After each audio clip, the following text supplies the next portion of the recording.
नमस्कार।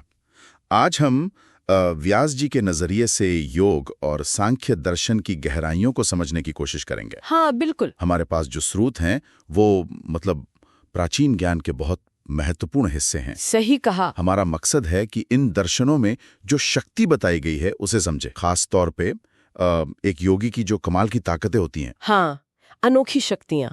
और सांख्य ज्ञान का क्या महत्व है, जैसा व्यास जी ने बताया है बिल्कुल वैसे ही।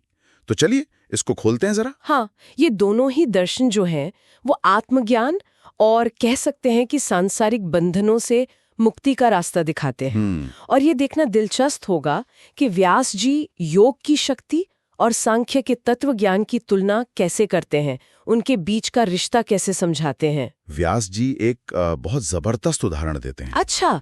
वो कहते हैं जैसे कोई कमजोर इंसान है, वो पानी के तेज बहाव में बह जाता है। हाँ, बिल्कुल। वैसे ही जिसका मन काबू में नहीं है वो दुनिया की चीजों में विषयों में भटक जाता है। सही बात है, मन का भटकाव। लेकिन जैसे एक हाथी वो नदी के बहाव को रोक सकता है या चीर सकता है, हाँ, वैसे ही योग का बल पाकर योगी इन विश्व पर पूरी तरह नियंत्रण पा लेता है। मतलब योग से वो शक्ति आती है कि आप बाहरी दुनिया के खिंचाव से बच सकें। हाँ, और यहाँ बात और भी रोचक हो जाती है। कैसे? व्यास जी बताते हैं कि योगी जो है वो प्रजापतियों, मनुओं, यहाँ तक कि महाभूतों में भी स्वतंत्रता से आ जा सकता है। अरे वाह! मतलब पृथ्वी, जल, अग्नि, वायु, आकाश, इन सब में? हाँ, अपनी मर्जी से। और उस पर क्रोधित यमराज, काल या मृत्यु का भी वश नहीं चलता। कमाल है। वो योग बल से हजारों रूप बना सकता है। सच में? और फिर उन सभी रूपों को समेटकर वापस तपस्या में लीन हो सकता है। तो यहाँ समझने वाली बात यह है कि योग सिर्फ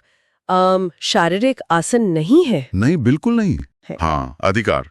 और व्यास जी इसे और साफ करते हुए सूक्ष्म शक्तियों की बात करते हैं। अच्छा। जैसे मान लीजिए कोई बहुत सदा हुआ धनुर्धर है, वो एकदम ध्यान लगा के निशाना साधता है ना, अचूक। हाँ बिल्कुल। या फिर जैसे कोई होशियार मल्ला है, नाव को किनारे लगाता है बहुत सावधानी से। सही। तो वैसे ही योगी अपने मन को परमात्मा में टिका देता है। और फिर तो मोक्ष निश्चित है, पक्का मिलता है। अच्छा। और ये एकाग्रता कैसे सधेगी, इसके लिए वो शरीर के कुछ खास हिस्सों पर ध्यान लगाने को कहते हैं, जैसे नाभि, कंठ, हृदय, मस्तक। हाँ, धारणा जिसे कहते हैं। हाँ, धारणा। इससे योगी अपने बड़े से बड़े शुभ अशुभ कर्मों को भी भस्म कर देता है, मिटा देता है और मुक्त हो जाता है। हाँ, मुक्त। तो मूल सिद्धांत यही हुआ, चित्त की एकाग्रता, मन को एक जगह टिकाना और उसे परमात्मा से जोड़ना। हाँ, और उसे परमात्मा से जोड़ना। इससे वो अजर पद मिलता है, मतलब अमरता। अमरता। जिनका मन पूरी तरह निर्मल हो चुका है वो योगी परमात्मा को पाकर उसी का रूप बन जाते हैं, फिर इस दुनिया के चक्कर में वापस नहीं आते। तो योग से ये अद्भुत शक्तियां मिलती हैं, मन पर नियंत्रण आता है। लेकिन फिर व्यास जी सांख्य दर्शन को योग से भी बढ़िया क्यों मानते हैं? क्या शक्ति पाना ज्ञान पाने से कम है? ये बहुत अच्छा सवाल है। देखिए, व्यास जी सांख्य को इसलिए ऊंचा दर्जा देते हैं क्योंकि ये कैसे करें यानी योग की प्रक्रिया से आगे बढ़कर असल में सच क्या है उस परम सत्य का ज्ञान देता है। अच्छा। वो कहते हैं कि इस विषय में कपिल मुनि का जो सांख्य मत है उसको मानने वालों का विचार सबसे उत्तम है। कपिल मुनि का सांख्य? हाँ, और सांख्य एक बहुत ही गहरी बात समझाता है हमारे सूक्ष्म शरीर के बारे में। सूक्ष्म शरीर मतलब? देखिए, जब हम सोते हैं तो हमारी बाहरी इंद्रियां जैसे आंख, कान, ये सब तो ढीली पड़ जाती हैं, है ना? हाँ, सो जाते हैं तो। लेकिन आत्मा अपने सूक्ष्म रूप में वो आकाश में हवा की तरह घूमती रहती है और अनुभव करती है। अरे, नींद में भी? हाँ, व्यास जी यही कहते हैं। वो कहते हैं आत्मा के बिना तो ये इंद्रियां लकड़ी या दीवार की तरह है, बेजान। वाह, इसका मतलब है कि हमारे अनुभव सिर्फ जागने तक ही सीमित नहीं है। बिल्कुल। व्यास जी के अनुसार आत्मा, सत्व, रज, तम, ये जो प्रकृति के 3 गुण हैं, हाँ, गुण, और बुद्धि, मन, पंचभूतों के गुणों को साथ लेके सब जगह घूमती है। अच्छा।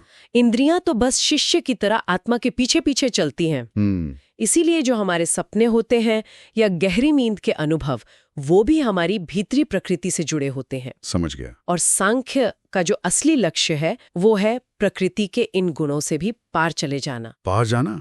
कहाँ? उस शुद्ध, निर्विकार, बिना गुणों वाले परमात्मा श्री नारायण को पाना। श्री नारायण। व्यास जी सांख्य ज्ञान को सबसे ऊंचा बताते हैं।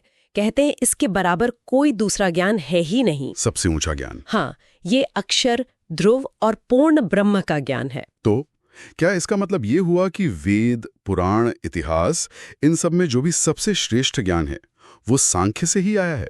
व्यास जी के अनुसार तो हाँ।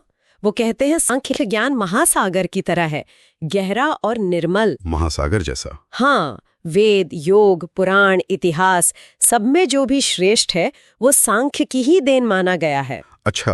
और वो ये भी कहते हैं कि इस परम ज्ञान को पूरी तरह से केवल भगवान नारायण ही धारण करते हैं। सिर्फ भगवान नारायण? हाँ, यही परम तत्व है जिससे सारी सृष्टि बनती है और आखिर में सब उसी में मिल जाता है। तो संक्षेप में कहे तो योग हमें इंद्रियों और मन पर कमाल का नियंत्रण देता है, वो शक्ति देता है। हाँ। जबकि सांख्य वो उस परम तत्व ज्ञान का रास्ता दिखाता है जिससे आत्मा सीधे परमात्मा से जुड़ जाती है।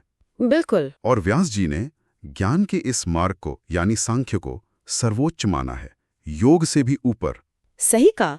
और ध्यान देने वाली बात यह है कि दोनों ही रास्ते अनुशासन और गहरे ज्ञान से मुक्ति की ओर ले जाते हैं। हाँ, दोनों मुक्ति की ओर। लेकिन सांख्य जो है वो तत्व ज्ञान और विवेक पर ज्यादा जोर देता है। मतलब ये समझने पर कि असली सत्य क्या है, प्रकृति के पार क्या है। ठीक है, तो ये योग की शक्ति और सांख्य के ज्ञान का एक दिलचस्प नजरिया था व्यास जी के शब्दों में। हाँ, बहुत गहरा। और जाते जाते एक विचार सबके सोचने के लिए छोड़ जाते हैं। अगर व्यास जी कहते हैं कि इंद्रियां आत्मा के बिना बेजान हैं, लकड़ी या दीवार जैसी, तो हमारे रोजमर्रा के जीवन में इस आत्मा और इंद्रिय के जटिल रिश्ते को समझना और उस पर ध्यान देना ये कितना मायने रखता होगा? बिल्कुल, सोचने वाली बात है।